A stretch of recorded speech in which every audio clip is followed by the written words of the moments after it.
Hello YouTube, this is Hunter Surge, and today is Tuesday Cardfight Vanguard reveals. We are getting the Luard support today, as well as some other stuff. I don't even remember what deck is the other deck getting support.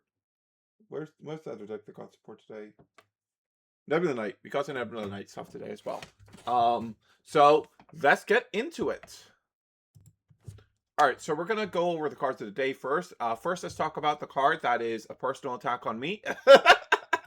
It's a Direful Doll, but you literally can't use it in Direful Dolls. It's a chain common.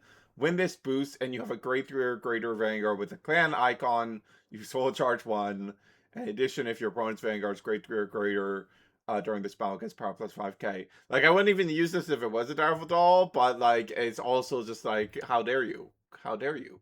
Stop printing these Direful Dolls that don't support my deck.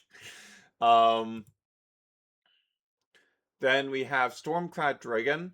When this is it's a grade 3 Dragon Empire. When this is placed on rear and your opponent's Vanguard is grade 3 or greater, you counterblast 1, choose one of your opponent's rear guards and retire it. And if no card was retired during this turn, this unit gets power plus 10k. Initially I thought this was like a Keter card, so it's like, because that art looks like kind of Keter.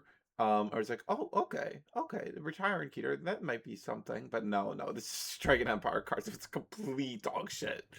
And then we have Engraver of Disintegration, which is a clone of the Direful Doll. When it boosts in your Vigor 3 or greater with a clan icon, soul charge 1. In addition, if your opponent's Vanguard is grade 3 or greater during this battle, this gets power plus 5k. Now this one does work with Messiah. And Messiah does really like having soul. This is like a continuous source of soul, whereas Makani is just like a burst of 2 soul you get.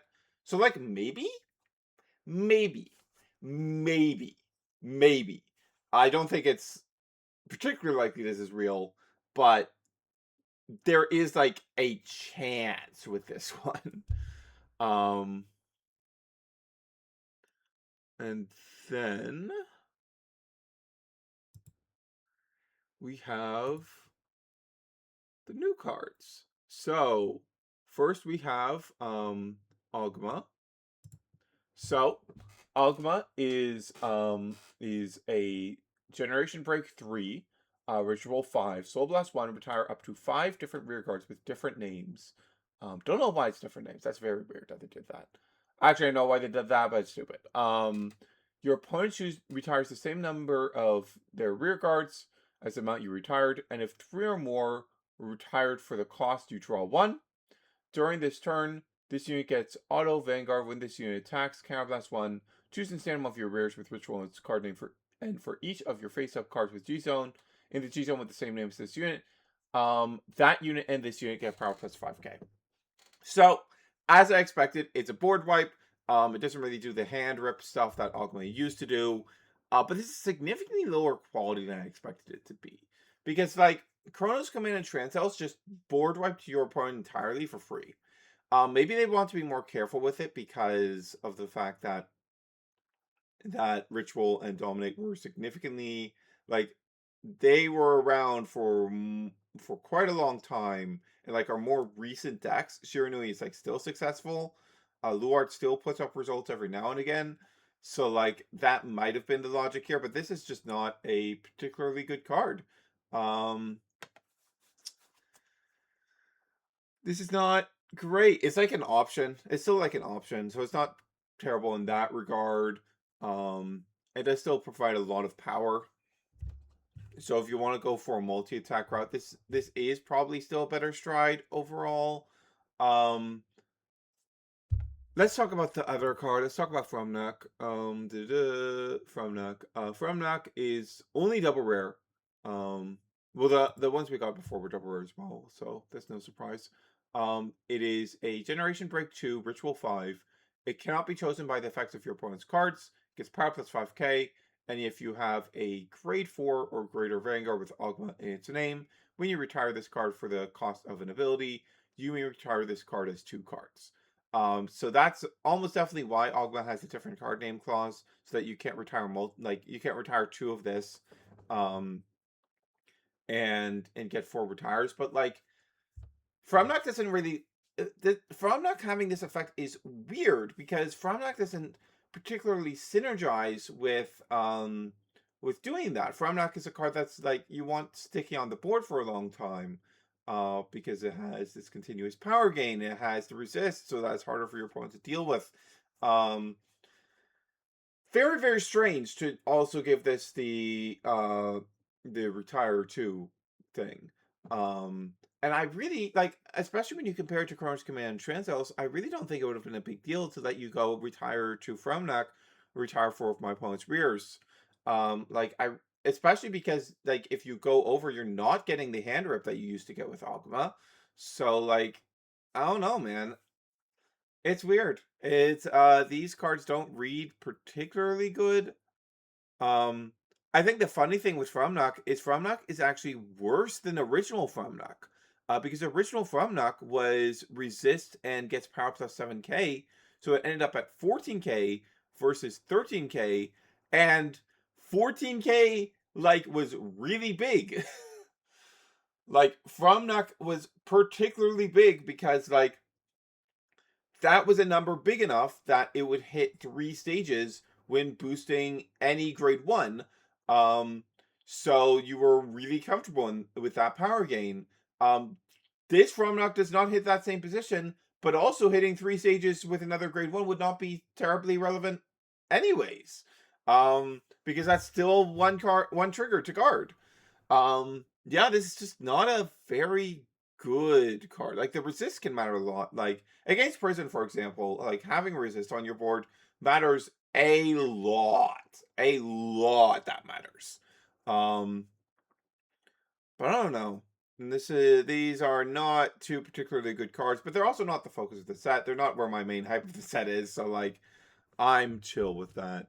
Um then we'll go to the Nebula Knights. So this is a double rare, picky. So this is when this is placed on rare during the main phase. You can reel grade 3 or greater, grade 3 Nebula Knight from your Rye deck, or if you have a grade 3 or greater Nebula Knight Vanguard, you Energy Blast 3. Then if your opponent's Vanguard is grade 2 or greater, during this turn, this unit gets once per turn. When this unit attacks, you look at the top card of your deck and return it to the top or bottom, and power plus 5k. If you have a Vanguard with Nebula Knights in its card name, this unit cannot be chosen by your opponent's card effects. So, resist, pretty strong. I don't actually know what Nebula Knights formation looks like at all. I know they do some cull over stuff, but that's about it.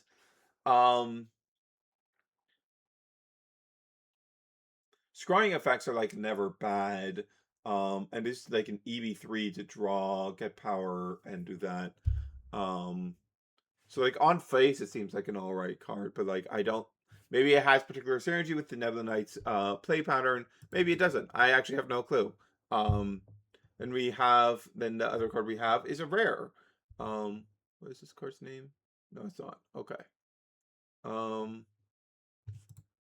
Give me a sec here. All right. Then we have a rare grade 1, a Kanakis, from rear or drop. When your grade 3 or greater Coriolanus, it gets retired. You bind a total of 2 cards with the same name as this card from rear guard circle or drop, and countercharge 1. And then on Guardian Circle, if you have a Nebula Knight's Vanguard, it gets shield plus 5k. So I looked into it very briefly. There are 2 different Coriolanus rear guards, and the grade 3 is that seems to be like one of their main attackers, and also retires itself at the end of turn. So accessing this countercharge 1 is not hard. This countercharge 1 condition is not hard at all, though it may come at an awkward timing in the turn. Let me look at the grade 1 again. If the grade 1 doesn't do any self-retire. I don't remember if the Nebula Knight's Vanguard called over for its multi-attack. Okay, no, it doesn't call over for its multi-attack, so you're not proccing it there. There might be something that makes it easier to proc at a more advantageous timing than I'm thinking. But I'm not familiar enough with this deck, and I'm not going to look into it right now. But Counter Charger is always like pretty alright, and it's also 10k shield, so that's not the worst thing in the world. But I feel like we have like better Counter Chargers than this in many decks, so this doesn't feel super impressive. And then next week, we are getting the new silhouette form, as well as support for it. It looks like we're also getting at least one Armed Arms card revealed. Yeah, a new Armed Arms card is going to be here. So I should look at the silhouette before next week, because I have very cursory familiarity with what that deck even does. But that's going to be it for me for this week.